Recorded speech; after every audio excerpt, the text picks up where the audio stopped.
Good evening, everyone. Welcome back to Intentional Guy. You're on air with your host, Michael Chestnut. I'm here with Jonathan Carone today, and I'm so thankful for you to be here, Jonathan. We are in the midst of doing a 28-day challenge for husbands out there to really step up their game, be present in their marriage, and just that. I just went through an experience with my wife. Just you know what, change it. I had a big fear of praying with my wife, and I conquered that fear. And I changed. Also, I used my wife was like the butt of my jokes whenever we went somewhere. I didn't mean nothing by it, but a good friend was like, took me aside and we had a conversation about it. And I was like, you know what? I started changing how I my attitude towards my wife and how I talk to her and things like. And I'm telling you, in no time, it was like she became more enduring to me. The way she looks at me is just unbelievable. And I've become addicted to how my wife looks at me now because it's like when we first were dating, and I'm like, wow, and all that required from me was to start being present and to see her. And also, though, be willing. I had to listen to a friend. I had to be open to listen to this friend that came to me with something that was probably hard for him to say. Well, for Blaine, it wasn't. Blaine will just tell you whatever. But I'm glad I have a friend that's in this to say, hey, man, you can have a much better relationship with your wife if you're just a little bit open. And now I feel like I see my wife, I see her soul. And that's just made her more enduring to me.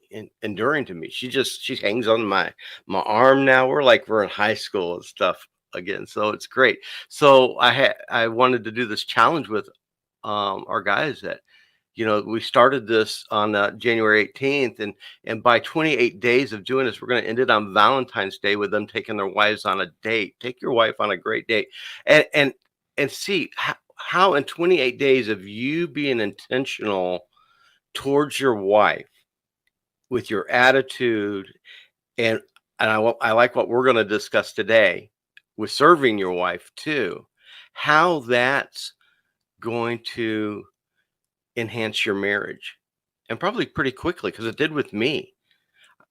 So Jonathan, it's great to have you. Let's start off with you telling everybody just a little bit about you, and then I want you to start the conversation off with what you emailed me about. I really want to get hitting that.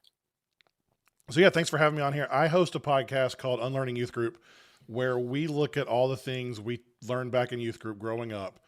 We I find the love that. good, we unlearn the bad, and then we figure out where the heck we go from here. Because with time and perspective, we realize that some of the things that we were taught had great intentions, but led to bad Yes. results. And so we Yes. we have the perspective that we can look back and say, you know what, I get why my leaders, my parents taught me that, but we need to unlearn part of that so that we don't teach that to our kids, whether it's kids we might be leading in a student ministry or kids, our own kids. That's what we do. And one of the things we talk about a lot on our show, because it was so pervasive, was purity culture, and that's kind of Yes. what is the foundation of what we want to talk about today. And before we get going, I think it's one of the best things we can do is define things so that we all know what we're talking about. And Yes. the way we define purity culture on our show is that it's a Christian subculture that attempted to highlight the concept of biblical sexual purity and instead overemphasize a strict interpretation of modesty, abstinence, and gender roles that led to sexual shame, sexual dysfunction, and uneven rules for men and women.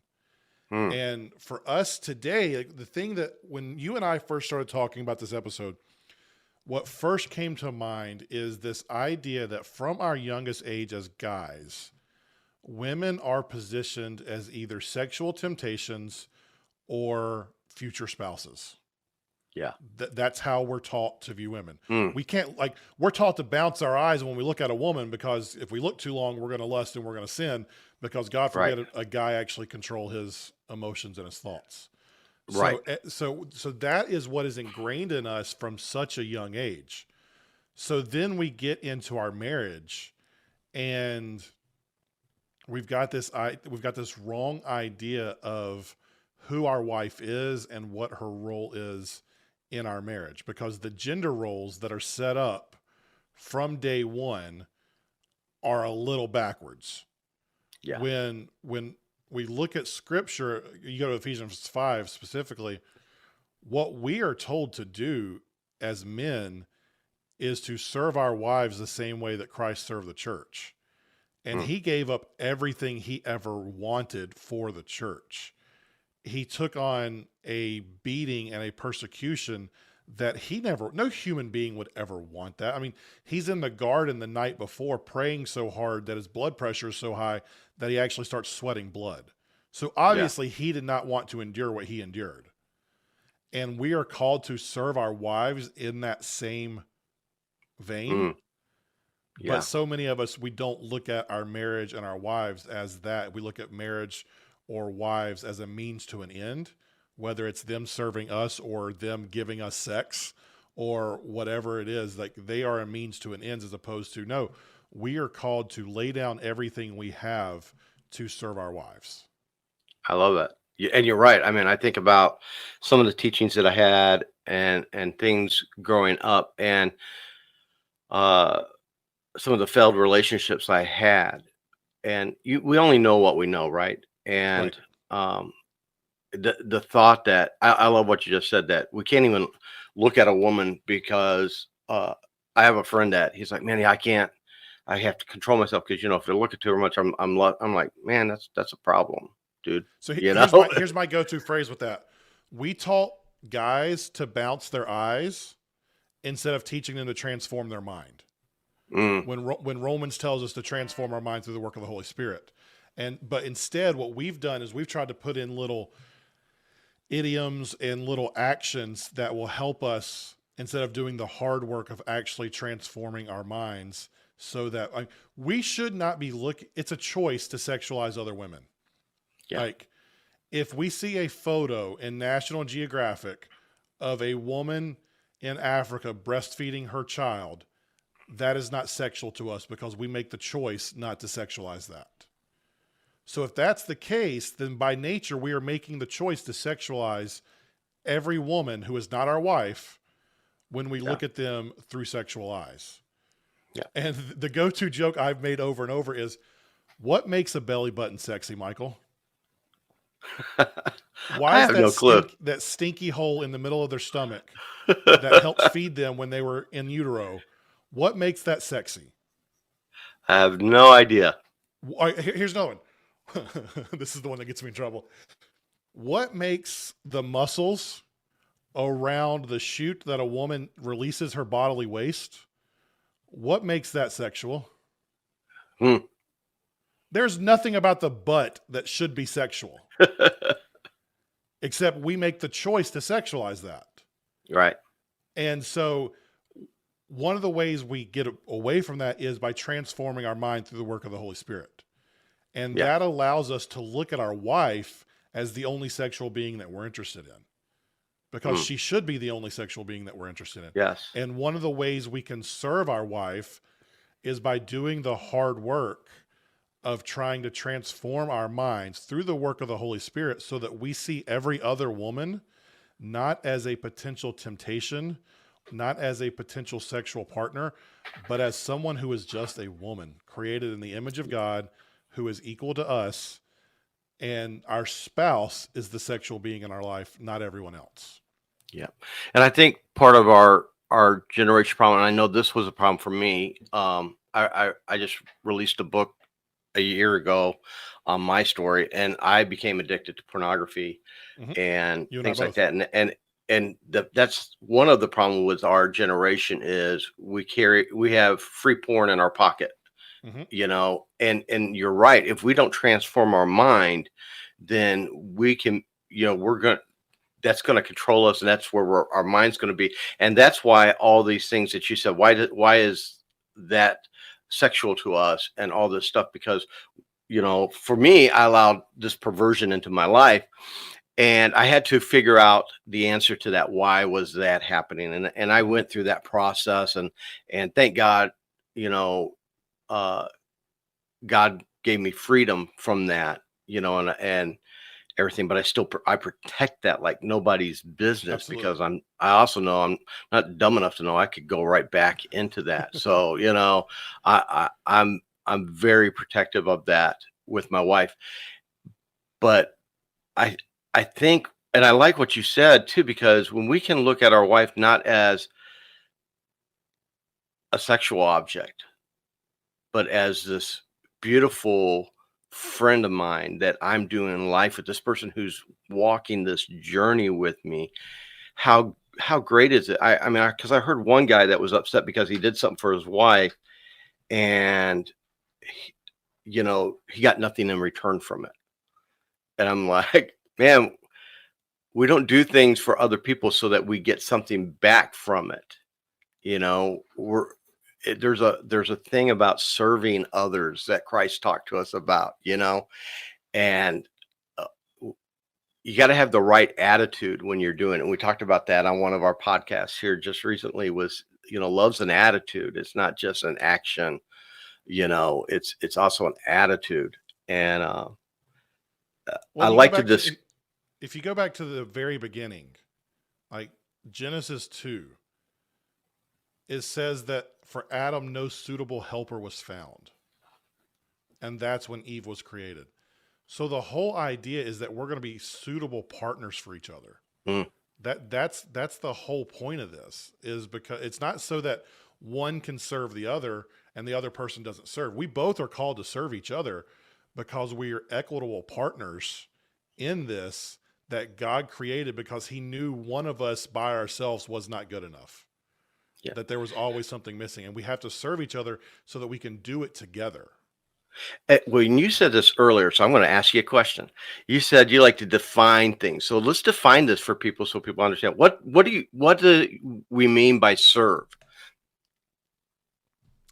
I would say off the cuff version of that would be lay down my desires to help complement the desires of whoever I'm serving, or Mm, help complete the needs of whoever serving. I'll give you an example.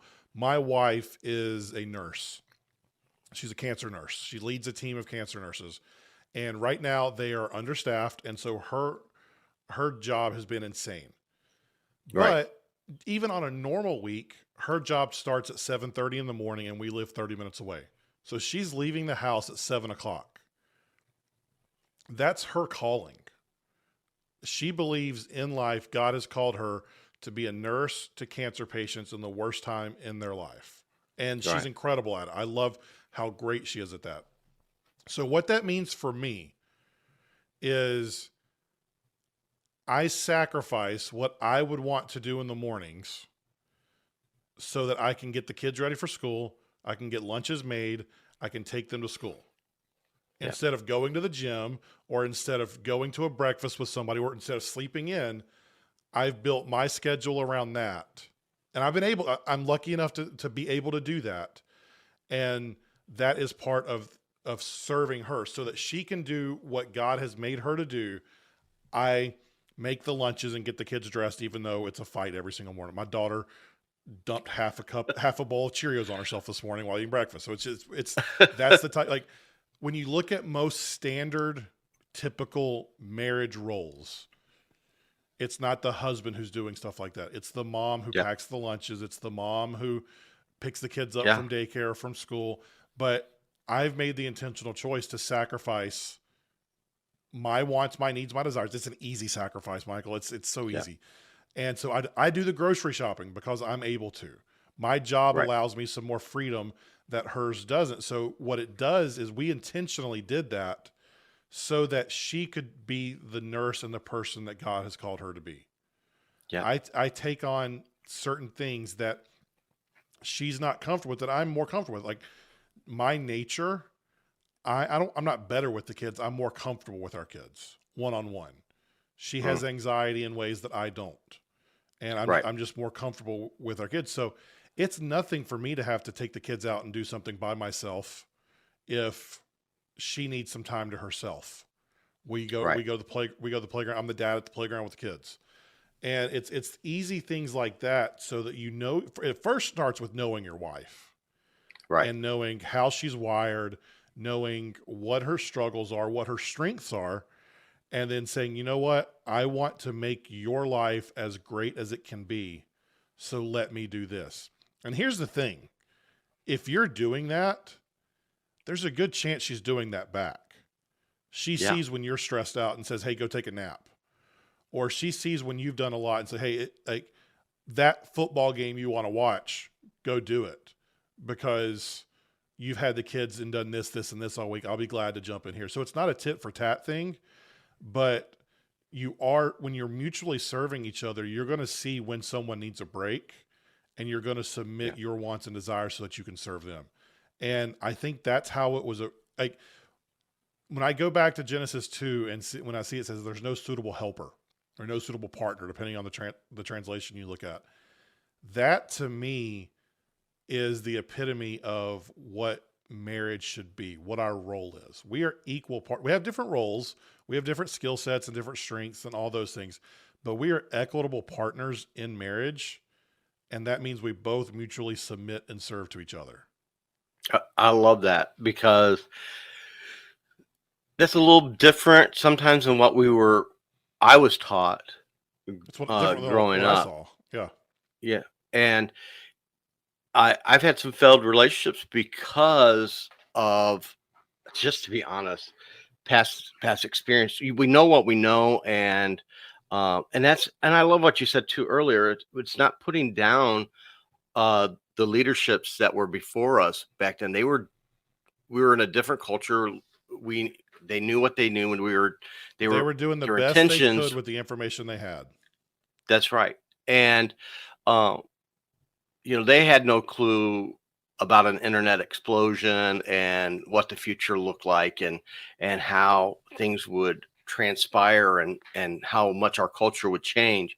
And for me, I've been asleep at the wheel for a long time, and that's where Intentional Guy came up. I've been on a 15-year journey of restoration, and found it because but I had to want it. And it's just like the same thing when my friend came to me and talked to me. I had a choice to do: either listen to him, blow him off, keep, what we have choices we get to make. And You don't just naturally become a better person. no, you got to work at it. Yeah, it's I like choices. that. You're exactly right. We don't naturally. That's why I sent out about 5 emails to 5 friends of mine, personal friends that I want to do, that I asked to watch this uh, series with us, and not because they have bad marriages or anything like that, but because we grow from one another, right? And I think uh, the more information and more perspective we can have on things, it's what's true is the more facts we get in a situation, the more our paradigm becomes Mm-hmm. correct. And that's what's important to me. So when Blaine came to me with that conversation, I chose to listen, because when he was telling me, at first my defense came up, but then I was like, man, my wife's been trying to tell me that, Mm-hmm. but I've not been listening. Right. And it just took a few adjustments for me to do. And man, I'm like, she can't get enough of me. It's like, which is what you want. But what I like out of it, and the payoff is, again, not to sound like a broken record during this series, but my payoff is how she looks at me, because that tells me that, and it's not for, yeah, there's some selfishness in it, because I like how she looks at me. I mean, I just Absolutely. love that, right? But we But can admit that part of this is selfish as well. Like yeah, we but sometimes we serve to get things back, mhm, but that's not always a bad thing. right, and it shouldn't be all what our 100% of our motive should be, right? Correct. But the other thing is, when I see her looking at me, I know that, good, I am meeting her needs. I am serving her well. because I want to know that. Because how many of us we do something and we think, oh man, we're blessing this person, we're serving it, and we're totally off chart with it. We're not even doing anything, you know. And so with this, at least I know, okay, so I'm doing the right thing. I'm speaking her language. I'm meeting her needs. And that's another reason why I love how she looks at me, because um our it tells me that you're on the right track and our relationship is getting better because she's being fulfilled. So And my so wife, in Hosea 2, there's this really interesting picture of God punishing Israel, but then winning her back for mm, leaving. And so, for those listening, none of this has to do with punishment. I just want to show you this idea of when God wins back His bride of Israel at the time. In Hosea 2:14, he says, "Therefore I am now going to allure her. I will lead her into the wilderness and speak tenderly to her. There I will give her back her vineyards and will make the valley of Acher a door of hope." So basically, talking about how he's going to woo her and serve her and do all these things. And then, Michael, this is what I love because of what you've said. There she will respond as the days of her youth, as in the day she came up out of Egypt. mm, So you talk about your wife looking at you the way that she looked at you in high school. And I mean, that's a scriptural response. right. When we serve our wife, when we lead her into the wilderness and speak tenderly to her, when we do those things, she will respond as in the days of her youth. So Mm, it's not just like the fact that she's responding like that isn't random. When we serve our spouse, that's a natural response. And we right. don't just serve to get that response, we serve out of love and dedication, but that response is a really great reward. It So, is. just like when you serve in your community or you serve others, there is a great feeling that you get from that. You don't do it for that feeling. You do it because you want to love and respect and lay down your wants and desires for those in your community. You serve your wife for those same reasons, but that feeling in return is really, really nice as well.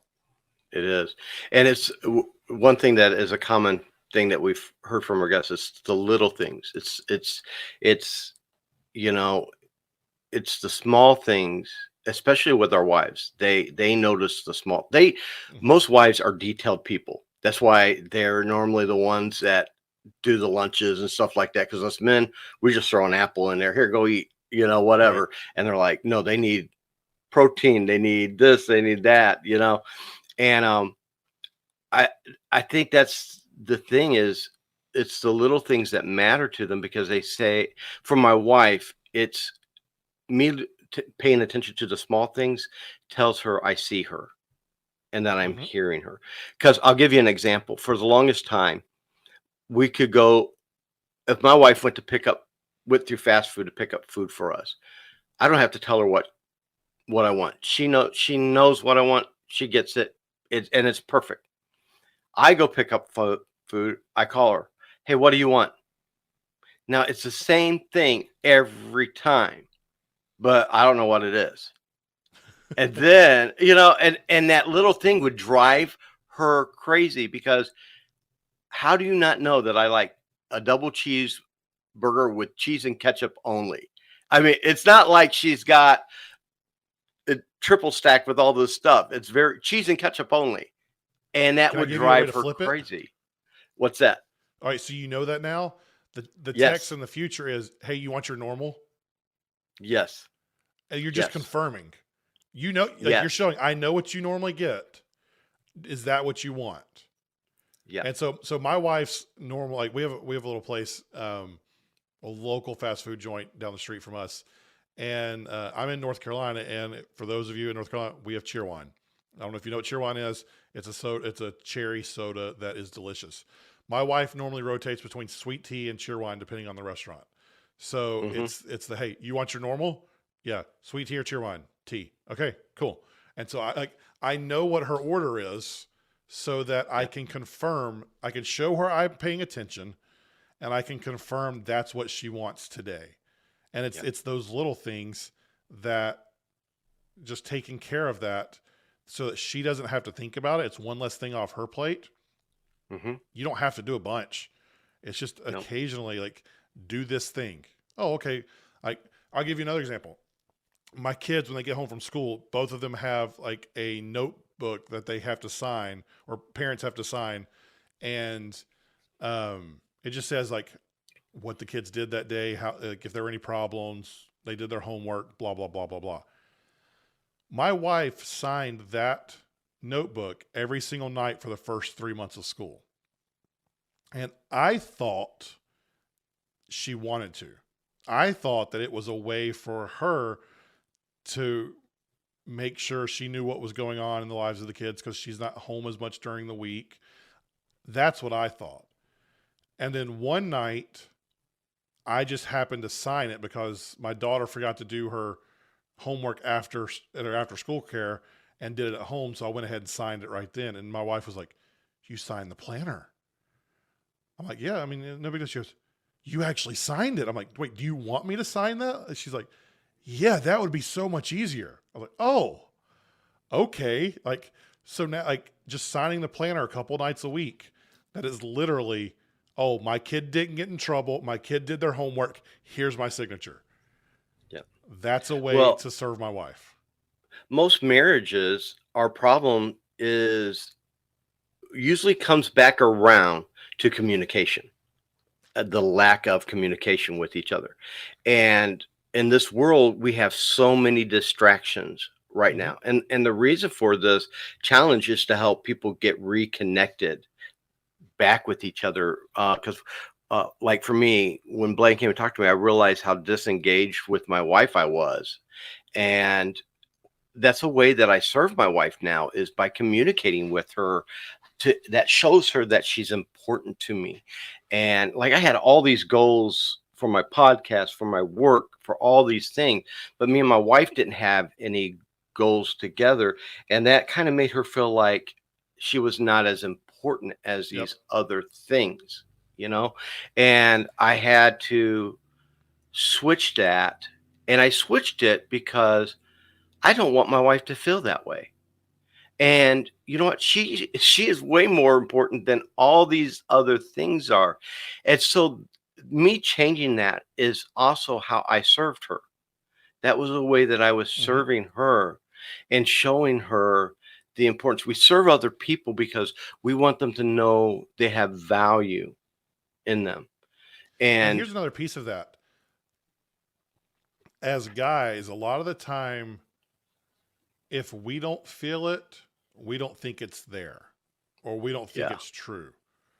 And one of the things that's really important to learn is that emotions aren't always true. Our feelings aren't always true, but they're always real. yes, And so if our wife is feeling something, that is something real to her. And we owe it to her out of love and respect to her to understand what she is feeling, to understand that, and to either to both speak into it and act into it. yes, Because yes, so I work in marketing as well. And one of the things that we know is true in the psychology of marketing is that there are three layers of problems. There are external problems, internal problems, and philosophical problems. The external problem is like, so say I want to go across the street and there's a garbage truck between me and the other side of the street. That garbage truck is the external problem. The hmm, internal problem is, man, I'm frustrated that there's a dang garbage truck between me and the other side of the street. That's the internal problem. Most people make decisions based on the internal problem, not the external problem. yeah, So like, this applies to every relationship, but our wife especially. What she is feeling is going to dictate what she does. yes, There may not be like the external problem of me not signing the planner. That wasn't the actual problem that was driving anything. The internal problem of, man, this is another thing I have to do at night. I wish he would just help. I wish I didn't have to worry about this. hmm, That's what was driving the feeling. So it wasn't about the yes, planner. It was about the right, way the planner made her feel. And right, so as husbands, one of the ways we serve our wives is not just listening or seeing the thing that may be the external thing, but trying to listen to the internal motivation behind that. Well, you don't do this. You don't do this, this, or this. Okay, that's the external thing she might be talking about. What is the internal thing that is driving that frustration? And Yeah. if we can understand that and seek to understand that, then we realize it's not about taking the trash out, dude. It's about not making her do everything or feel like she has to do everything. It's just an And easy thing. it doesn't have to be logical to us if it's real No, to her. right. I'll tell you a story. It's a funny story. Me and my wife worked together, and we were driving to work one day. And I am not a morning person. I'm more so now than I used to be. Back then, I was not a morning person at all. It's like, don't talk to me until I'm about 11 o'clock in the morning. And we're driving, and my wife, she wakes up. She's perky. She's all this stuff. She's like singing. We're in the car. We got a 45-minute drive. We both worked at a prison at the time. I was a transition teacher there. And so as we're going there, my wife said, she looks at me. Now you gotta understand, it's 6 o'clock, 6:30 in the morning. My wife looks at me and she goes, "Would you like to have a baby with me?" I'm 48 years old, dude. 48 years old at that time. And I looked at her and I said, no, like that. And I just kept driving. We get to work and all that. And on my lunch break, when it's past 11 o'clock and I'm more awake, I phone my wife at her office. I say, "Hey, how you doing?" "I'm fine." I go, "You sure you don't sound?" "I'm good. Do you need something?" "No, I was just checking out." "Well, I've got a lot going on. I'll talk to you later." And I'm like, what did I do?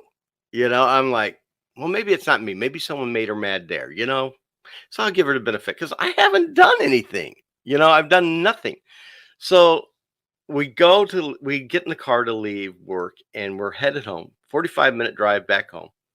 And I am getting the silent treatment. I go, "Man, you must have had a bad day at work." "No, I didn't have a bad day at work. I had a bad day on the way to work." And I went, "Well, I know I didn't do nothing. What did I do?" I go, and that popped up in my mind about the baby thing. I said, "Well, you weren't serious about the baby thing, were you?" Like that. And she said, "It's it's good." And I'm like, "Baby, listen, I'm 48 years old. Why would I want to have a baby with you?" And she looked at me and she goes, "It's not that I want you to have a baby with me. I want you to just want to have a baby with me." And I'm like, "What?" And she had tears coming down her eyes, dude. We laugh about it now, but for some reason, the way I said it back to her made her feel devalued at that moment in time. It didn't make sense to me. Still doesn't make sense to me today. It doesn't. In fact, she laughs about it now. She's like, "I don't know why I let that bother me." But I had to turn that around. And I remember as soon as we got home, I was like, I hugged her, I loved on her, I let her know, "Baby, I can't wait to have a baby with you. And it doesn't have to be. That's the problem sometimes. We're like, man, it just doesn't make sense. Well, she's trying to communicate something to you that we're not hearing. But we And also have to respond with empathy. And that's the mhm, things especially as guys, that we don't do very well. yeah. And empathy is a superpower in a relationship, Mm, because if you can be empathetic to what the person is going through, then you can serve them better. And yeah. empathy is not, "Oh, I'm sorry you feel that way. I hate that you feel that way." Empathy is the ability to imagine or understand what the person is feeling. It's Mm, it's seeing your friend in a hole and I say, "Hey, I'm sorry you feel that way. I'm sorry I did that." It's saying, "Oh," it's jumping in the hole, putting yourself in the situation, and saying like, "Oh, I know what it feels like to be down here. I yeah. know what. Uh, I'm sorry that I did that to you and made you feel that way. I know how Yeah. bad feeling unwanted feels. That Hmm. was not my intention, but I apologize. I did Yeah. not mean to do that." And Yep. instead of responding out of, hey, that's stupid, I didn't mean that, you know, I didn't mean that, that's just being a jerk. Saying, hey, Yes. I understand how that made you feel. I'm sorry I did that. Can you please forgive me? And I'm glad you said that because I think sometimes as men, we are jerks to our wives because we don't feel that empathy. We're not, Hmm. because we don't, let's just be honest, Empathy we is don't not always natural get to her. most guys. No, no. And and I think sometimes it's a maturity thing for us. We need to grow up a little bit and uh, look at other people with, you know, an understanding that like what you said, uh, it's real to them and they're hurting. And with my wife being the most important person to me, um, the prayer thing that I told you earlier about that I had a hard time doing with my wife, and I talked to someone and they gave me some suggestions, and it came down to a commitment. And I remember that day I had just talked to this person. I was like, it didn't make sense why I couldn't pray with my wife, but I had this Well, prayer is insecurity. more intimate than sex. Yes, and it's very vulnerable. And Yeah. who knows me better than she does? And Jesus. you know what? Yes, you know, That's why it's so intimate. Like, yeah. And so, but she came home from work and had just had a bad day, and I remember I've never done this before, and I just grabbed her, pulled her in, and I said a soft prayer in her ear and prayed over her. And dude, in that moment, my wife knew I saw her. yep, I need to And be better at that.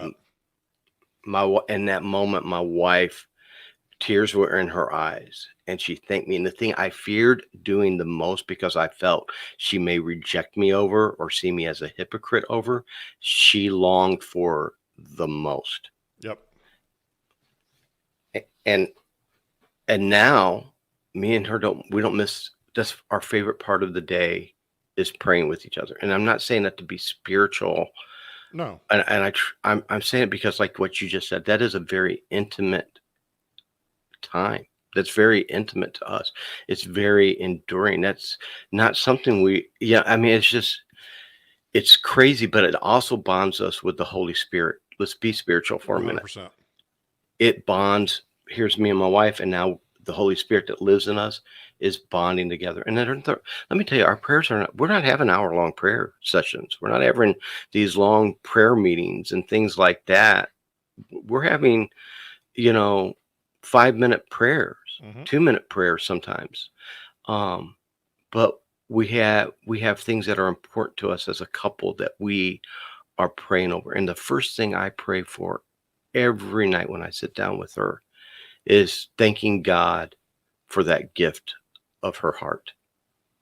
Every time I start off with that, because I want her to know how valued she is, because I've not always been good at that.